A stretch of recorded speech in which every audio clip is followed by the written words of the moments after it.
তো তোমাদের মতো আমি এসএসসি 26 ব্যাচের একটা স্টুডেন্ট এন্ড আমাদের কালকে রেজাল্ট দিবে। তো নরমালি আমি তোমাদের সবার মতো আমিও টেনশন আছি, বাট আমার কাছে একটা চান্স আছে রেজাল্ট ভালো করার। তুই আমাদের এডুকেশন মিনিস্টার কে?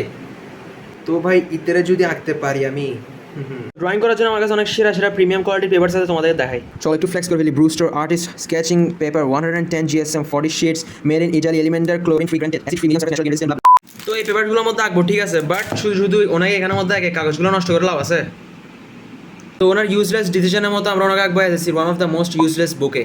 তো আমরা বাংলা সহ পাঠে যেটা হচ্ছে এসএসসির one of the most useless book. যদি এখান থেকে পরীক্ষার মধ্যে একটা ফুল উপন্যাস আসছিল এন্ড ওই উপন্যাসটা পড়ে আমরা সবাই বিশ্বজয় করে ফেলবো। আমি জানি আরো ননসেন্স বই ছিল like Bangla first and English সেকেন্ডের যে গ্রামার পার্টের যে বইটা থাকে ওটা, ওই চিকন বইটা। উনি আমাদের এই কারিকুলামটাকে আমেরিকান লেভেলের মতো উন্নত করবেন বলছেন, যদিও আমাদেরকে এখনো কবিদের জন্ম মৃত্যু তারিখ পড়তে হয়, তাদের কবি পরিচিতি পড়তে হয়, এটসেট্রা এটসেট্রা। লাইক আমাকে বলো, তুমি একটা ইন্টারভিউতে গেছো জবের, তোমাকে জিজ্ঞেস করতেছে কাজী নজরুল ইসলাম কত সালে জন্মগ্রহণ করছেন। এখন কিছু লোক বলবে যে যেগুলো আমাদের বাংলা সাহিত্যের অংশ, আমাদের ঐতিহ্য, আমাদের শিল্প, এটসেট্রা এটসেট্রা। লাইক তোমরা ইমাজিন করে দেখো, মুভি দেখা আর গল্প পড়া সেম জিনিস। দ্য ডিফারেন্স ইজ আমরা যখন গল্প পড়ি তখন আমরা সেটাকে ইমাজিন করি, আর যখন মুভি দেখি তখন জাস্ট আমরা সেটাকে ভিজুয়ালাইজ করি। লাইক তুমি ইমাজিন করো যে এই টেকনোলজিক্যাল ওয়ার্ল্ডের মধ্যে আমরা এখনো কবিদের জন্ম মৃত্যু তারিখ নিয়ে পড়ে আছি। তাই আমার পার্সোনাল অপিনিয়ন হচ্ছে যে আমাদের এই বাংলা ফার্স্ট আর এই সাহিত্য পাঠ এই বইটা জাস্ট হুদাই দিছে, জাস্ট টাইম ওয়েস্ট। এটা পরে শিক্ষার্থীরা জাস্ট মানে স্ট্রেস বারবার কিছু না, এটা কোনো ইম্প্যাক্ট নেই রিয়েল লাইফে। আমি লিখে দিচ্ছি তোমার। আর পড়ালেখা নিয়ে চিল্লাচিল্লি করতে করতে খেয়াল করছি যে আমার এখানে চেহারাটা কেন জানি ভালো করে আসে না, বুঝছো, মানে একটা চোখ উপরে একটা চোখ নিচে হয়ে গেছে। তো যাই হোক ওগুলো বাদ দাও, এখন আমি ব্যাকগ্রাউন্ডটাকে পেন্ট করতেছি ক্রিমসন কালার দিয়ে। সোজা কথা আমি লাল কালার দিয়ে ব্যাকগ্রাউন্ড পেন্ট করতেছি, ক্রিমসন একটু স্টাইলিশ লাগে তো এই জন্য। তো ড্রয়িং কমপ্লিট হয়ে গেছে এন্ড আই হোপ এই আজকের ভিডিওটা দেখে মজা পাইছো